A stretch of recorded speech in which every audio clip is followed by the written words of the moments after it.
June 2 చరిత్రలో ఈరోజు 2014 June 2వ తేదీన దేశ 29వ రాష్ట్రంగా తెలంగాణ ఉనికిలోకి వచ్చింది.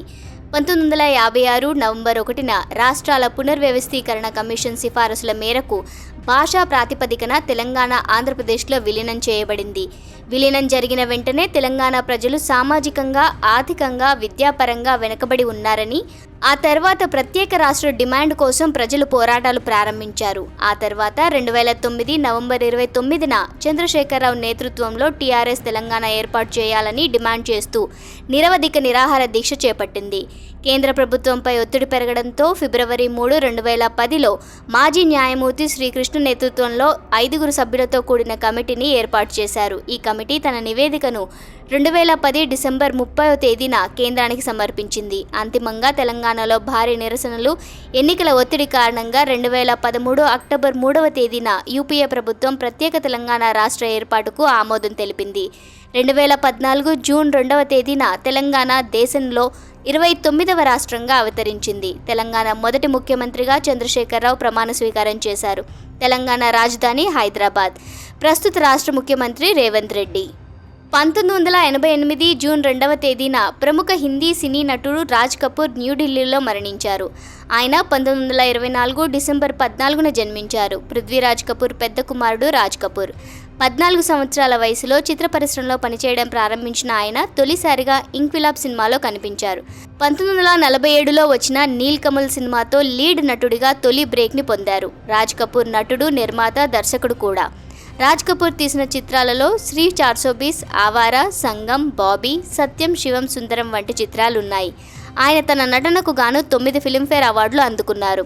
ఆవారా, బూట్ పాలిష్ వంటి చిత్రాలు కేన్స్ ఫిల్మ్ ఫెస్టివల్లో నామినేట్ అయ్యాయి.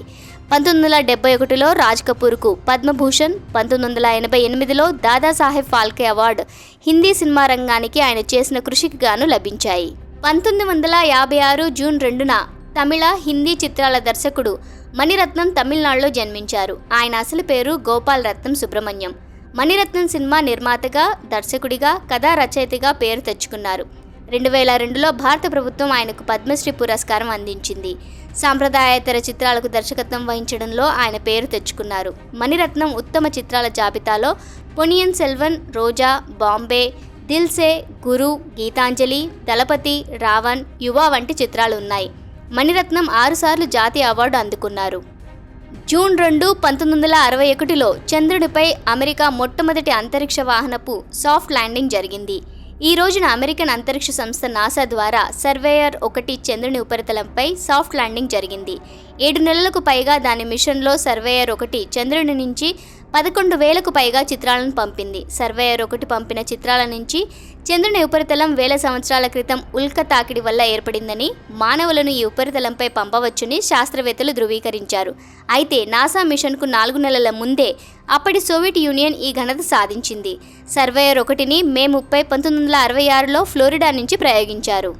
జూన్ 2న ఇటలీలో గణతంత్ర దినోత్సవాన్ని జరుపుకుంటారు. దీనిని ఫెస్టా డెల్లా రిపబ్లికా అని పిలుస్తారు. ఇటలీ రిపబ్లిక్ డే చరిత్ర 2వ ప్రపంచ యుద్ధం ముగింపు నాటిది. నిజానికి 1943లో నియంత బెనిటో ముస్సోలినీని అధికారం నుండి పడగొట్టిన తర్వాత ఇటలీలో ఇటాలియన్ రాచరికానికి వ్యతిరేకత పెరగడం ప్రారంభమైంది. రాచరికాన్ని పునరుద్ధరించాలనుకునే వారికి, గణతంత్రాన్ని స్థాపించాలనుకునే వారి మధ్య దేశం విభజించబడిందని త్వరలోనే స్పష్టమైంది.